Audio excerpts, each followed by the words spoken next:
एक भी नहीं किया, जीत गया। अब खूब कर रहा हूं, मामला गड़बड़ है क्या? राज्य मंत्री राजेंद्र सिंह हुड्डा के बयान इन दिनों में काफ़ी चर्चा में है और सुर्खियों में है।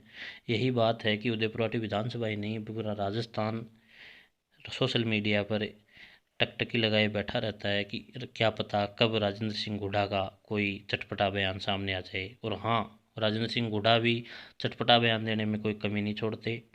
लेकिन आज का जो बयान है वो राज्य मंत्री राजेंद्र सिंह हुड्डा की जीभ फिसली है या उनकी जुबान से सच बात निकली है, ये तो वो खुद ही बता सकते हैं। आज गुड़ागौड़ जी के राजकीय महाविद्यालय में छात्र संघ कार्यालय का उद्घाटन था। कार्यक्रम में छात्र छात्राओं को संबोधित करते हुए राज्य मंत्री राजेंद्र सिंह हुड्डा ने कहा कि उन्होंने जब जमकर जनता के काम किए हैं तो वो चुनाव हारते हैं, और जब काम नहीं किए तो वो चुनाव जीत जाते हैं।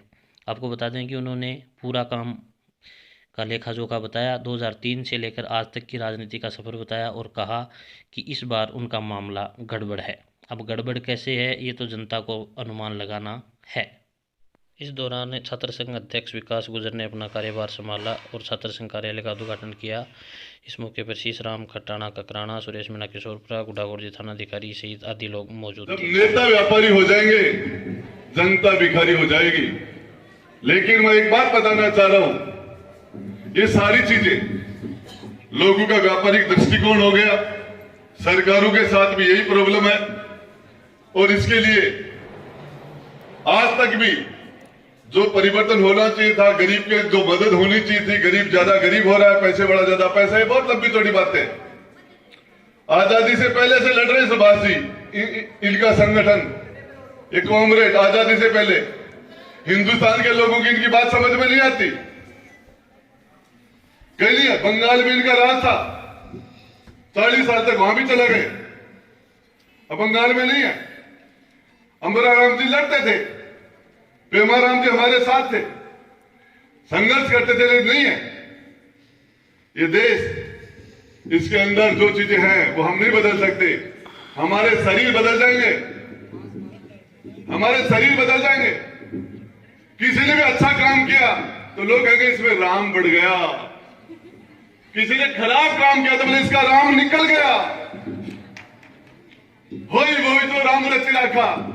देखिए इस देश की कण कण के अंदर, कण कण में कोई भी आदमी बात करेगा तो सीता माता ही करेगा।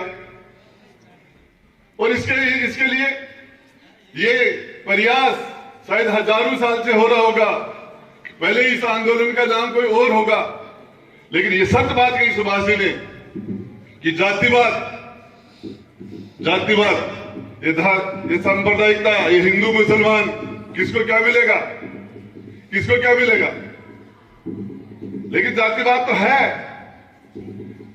भाई। सुभाष बोस बैठा तो शीशराम जी भी बैठे हैं, वीर सिंह जी भी बैठे हैं, पंकज जी भी बैठे हैं, सारे जो गुजरी तो बैठे हैं। ये जातिवाद नहीं है क्या भाई? है। ये सच्चाई हम हजार कोशिश करके भी नहीं मिटा सकते। इस धर्म को नहीं मिटा सकते, नहीं मिटा सकते। मैं आपको बताना चाह रहा हूं, हम सारे के सारे भाषण देते हैं लेकिन इंप्लीमेंट नहीं करते, उनको इंप्लीमेंट नहीं करते। जब 36 कौम के कोई व्यक्ति की कास्ट नहीं, क्वालिटी देखनी चाहिए, क्वालिटी कोई नहीं देखता। मैंने बात एक छोटा सा स्पीच दिया था मैंने 2003 में, एक हैंडपंप नहीं लगाया, एक हैंडपंप, और चुनाव जीत गई शानदार वोटों से। कांग्रेस का कैंडिडेट हमसे आधे वोटों में आ गया।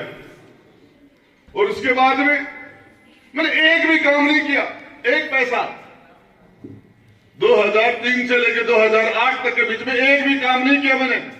फिर चुनाव जीत गया और 8 से लेकर 13 के बीच में जम के काम किए, जम के हारा,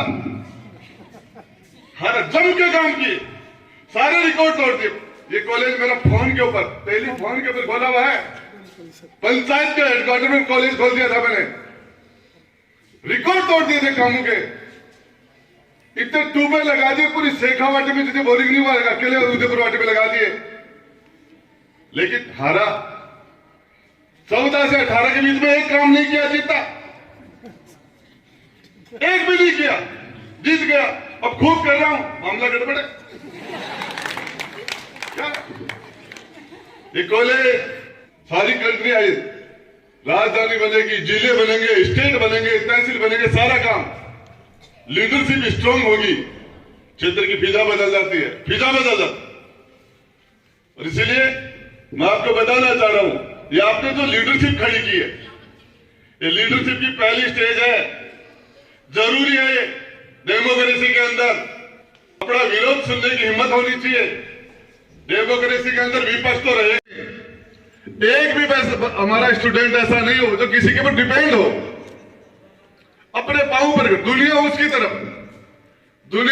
तरफ देखे।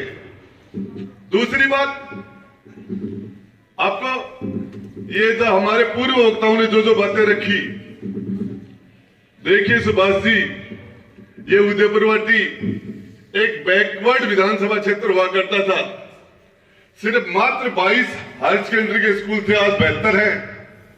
72 एजुकेशन के अंदर हमने रिकॉर्ड तोड़ दिया।